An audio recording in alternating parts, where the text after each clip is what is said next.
पायधुनीत कलिंगड खाल्ल्यानंतर एकाच घरातील चौघांच्या मृत्यूप्रकरणी आतापर्यंतची सर्वात मोठी अपडेट समोर येते।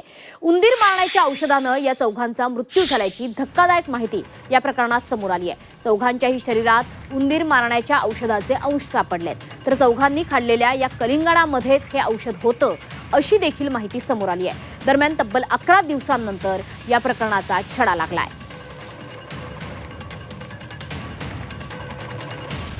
तर पायधुनीतल्या याच प्रकरणाबाबतीत आपण अपडेट घेणार आहोत। आमचे प्रतिनिधी स्वप्नील जाधव सध्या आपल्यासोबत जोडले गेलेले आहेत। स्वप्नील, अखेर एक महत्त्वाची अपडेट येते की या कलिंगडामध्ये जे कलिंगड खाऊन मृत्यू झाला अशी चर्चा होती, त्या कलिंगडामध्ये उंदीर मारण्याचं विष होतं। हे विष नेमकं का आणि कुणी टाकलं, कसं टाकलं, याचा काही शोध आता पोलिसांकडून घेतला जातोय का? पोलिसांकडून काय अधिक माहिती मिळते?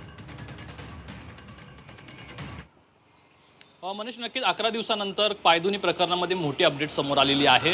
डोकाडी या कुटुंबातील 4 सदस्यांचा मृत्यू झाला होता। खरं तर बिर्याणीनंतर त्यांनी कलिंगड खाल्लं आणि यामध्ये कुठेतरी पॉयझन झालं आणि त्यांचा मृत्यू झाला अशा प्रकारची माहिती समोर आली होती। मात्र 11 दिवसानंतर आता एक नवीन माहिती समोर आली, ती म्हणजे उंदीर मारण्याचं औषध, म्हणजे उंदीर मारण्याचं विष जे होतं ते या कलिंगडाच्या जे प्रिझर्वेट केलेले पार्ट्स होते त्याच्यामध्ये आलेले आणि एकूणच रिपोर्ट जे आलेले आहेत त्याच्यामध्ये सुद्धा याचा उल्लेख करण्यात आलेला आहे। मात्र या कुटुंबातील 4 सदस्यांचा मृत्यू झाला की आत्महत्या होती की हत्या होती, अशा प्रकारचे प्रश्न समोर आलेले आहेत। त्यामुळे कलिंगडामध्ये नक्की हे विष कुणी टाकलं आणि का टाकलं या संदर्भातील सुद्धा आता शोध पोलीस घेत आहेत। तर दुसरीकडे या मागे कुठली पार्श्वभूमी आहे का, ही हत्या होती की आत्महत्या होती, आणि आत्महत्या होती तर ती का करण्यात आली, अशा प्रकारचा सुद्धा शोध आता पोलीस घेत आहेत। कारण या 11 दिवसानंतर आलेल्या या अहवालामुळे अनेक प्रश्न हे पोलिसांसमोर या ठिकाणी पाहायला मिळतात आणि आणखी यामध्ये अपडेट समोर येण्याची शक्यता आहे। कारण या कुटुंबातील 4 सदस्यांचे जे अवशेष आहेत त्यामधील काही पार्ट्स आहेत त्याची अद्यापही चाचणी सुरू आहे। त्यामुळे या तपासामध्ये